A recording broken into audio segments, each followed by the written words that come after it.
Eles estavam falando sobre as obras e disseram, Reverendo Branham, disseram, não professamos ser curadores aqui. Disseram, só professamos ajudar a natureza. Só há um curador que é Deus. Eu disse, isso mesmo, concordo 100%.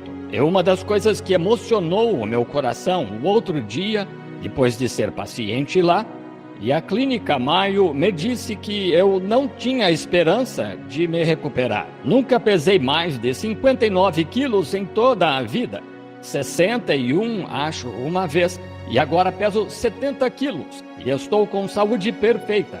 A oração muda as coisas. Os melhores médicos que havia na África do Sul e na Inglaterra disseram à senhorita Florence Nightingale que ela não tinha esperança, mas lá está ela. A oração muda as coisas. Agora, Jesus disse que não podia fazer nada além do que o Pai lhe mostrava. Agora, vocês viram os jornais e umas das principais revistas que escreveram de mim disseram, irmão Branham, o curador divino. Agora, isso é errado. Não sou curador divino ou nenhum outro homem é curador divino. Nem Cristo afirmou ser curador divino. Ele só afirmou fazer o que o Pai lhe mostrava. Está certo? Ele não era um curador. Ele não afirmou ser. Disse, não sou eu, é meu Pai. Esse é Cristo, o Filho de Deus, não afirmou ser curador. Quanto mais um pobre pecador como eu afirmaria ser curador? Isso só se faz por dom divino, para aumentar a fé das pessoas. Agora, Jesus, quando esteve aqui na terra, ministrou aos doentes e necessitados. Cerca de 70% do seu ministério, ou mais, foi em cura divina.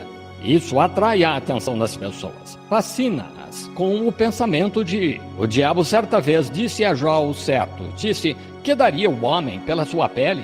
Isso mesmo. Um homem fará qualquer coisa para ficar bom quando está doente. Talvez você nunca chegou a esse ponto, mas pode haver um dia em que chegue a esse ponto, como a senhora Morgan ou alguns destes outros aqui que foram curados pela cura divina. Agora, a primeira coisa que uma pessoa faz quando fica doente, talvez em casa você tenha alguns remédios e coisas que tente, depois talvez você chame seu médico. É algo sensato a se fazer. Se o médico não pode lhe fazer nada, então você tem o direito de ir a Deus.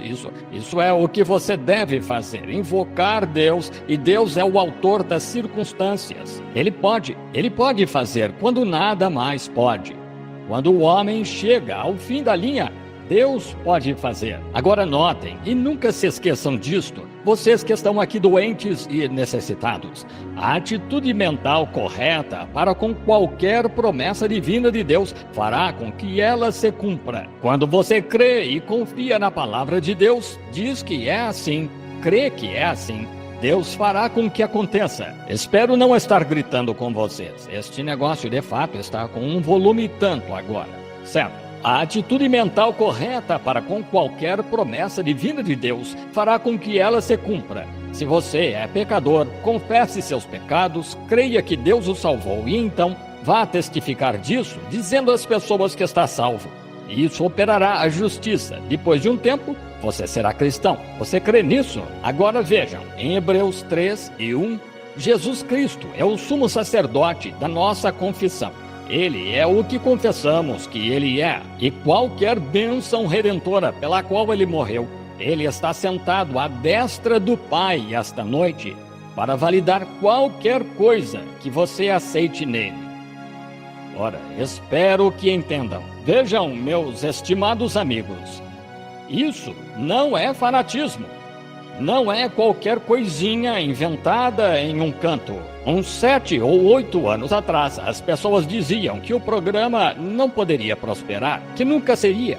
Mas quando o anjo do Senhor me apareceu lá na margem de Greensmill, lá naquela cabaninha, aquela noite, ele me disse para ir e que eu oraria por estadistas e grandes homens e reis e monarcas, que isto abrangeria o mundo inteiro. E agora há um reavivamento abrangendo o mundo, originando-se em Jeffersonville, Indiana. Amém! Oh, que maravilhoso! Agora, reis e governantes e grandes homens, eles não tratam com fanatismo. Agora, admito que o diabo tem espantalhos ao longo da estrada. Ele tem pessoas que tentam imitar algo. Ele tem pessoas, o diabo tem pessoas que imitam um cristão, que tentam fazer as pessoas crerem que são cristãs quando não são. Mas isso não tira o valor de um verdadeiro cristão. Na minha opinião, isso o opõe em evidência. E é o mesmo quanto à cura divina. Há pessoas andando por aí com um monte de coisa fabricada e fanatismo, chamando isso de cura divina. Isso não tira o valor da palavra de Deus e sua morte na cruz. Só torna mais evidente que está certo. Pois enquanto houver algo falso, tende a haver algo verdadeiro de que foi feito. É só uma vindicação de que existe um verdadeiro. Agora, notem, muitas têm sido as provações, angústias e dificuldades. Mas esta noite somos mais do que vencedores em Cristo Jesus. Quando Cristo morreu na cruz, ele foi ferido por causa das nossas transgressões, moído por causa da nossa iniquidade.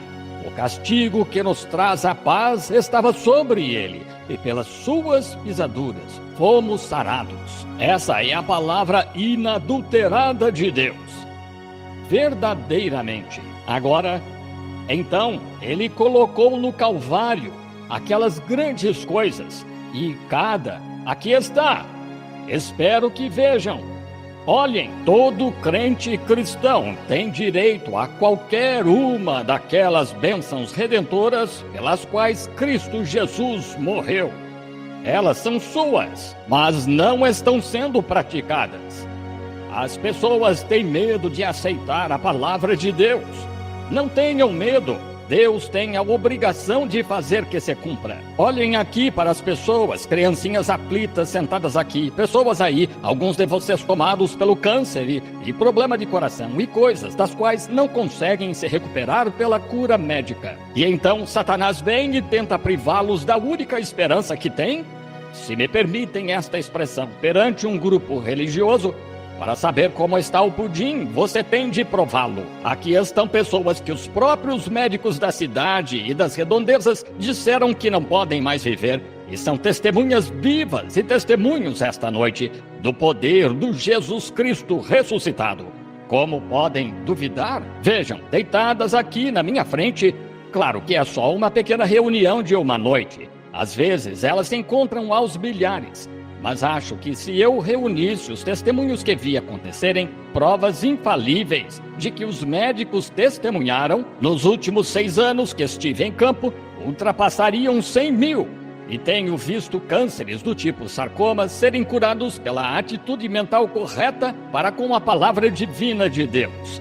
Isso mesmo. Se você crer nela, aceite-a. Não importa quão pecador você seja, não importa quão rebaixado você tenha estado no pecado, se olhar para Jesus Cristo e crer nele como seu Salvador e confessar que ele é, Deus o salvará por sua graça. Não importa quão debilitado você esteja na doença, em que condição ruim esteja, se o servo de Deus, o médico, o desenganou com tudo o que ele pode fazer, você tem direito de aceitar Jesus Cristo como seu curador e ser curado. Aqui estão eles, sentados aqui esta noite, provas infalíveis. Não algo que aconteceu do outro lado do mar, mas algo que aconteceu aqui. Agora, ninguém pode curá-lo. Quando um pregador vem, ou qualquer outro, e diz, bem, ele tem poder de cura.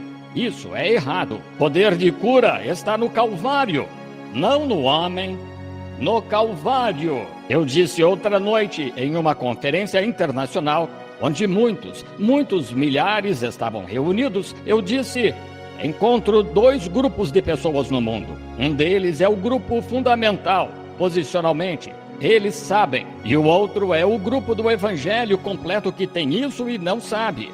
É como um homem que tem muito dinheiro no banco, mas não sabe preencher um cheque. O outro não tem dinheiro no banco, mas sabe preencher um cheque. Se você pudesse juntar os dois, então você teria algo. Se compreendessem que são filhos e filhas de Deus pela morte de Cristo e que têm um talão de cheques na mão para sacar quaisquer dividendos do Calvário pelos quais Cristo morreu. Amém. Isso mesmo. Não tenham medo.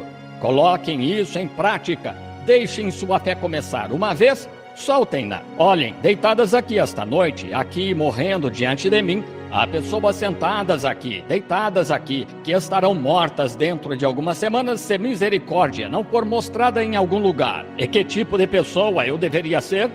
Deus me responsabilizará no dia do juízo se eu desencaminhar alguém. Mas se eu souber de um remédio verdadeiro para vocês e puder apresentá-lo a vocês, será uma bênção. Notem, só um instante agora e começaremos a fila de oração. Agora, a única coisa que um ministro poderia fazer seria pregar a vocês a salvação na cruz. Ele não poderia salvá-los. Não há pregador que lhes diga que pode salvá-los. Ele lhes pede para aceitarem o que Jesus já fez, está certo? Quantos de vocês que são pastores fazem isso? Levantem a mão. Claro, para aceitarem a Cristo.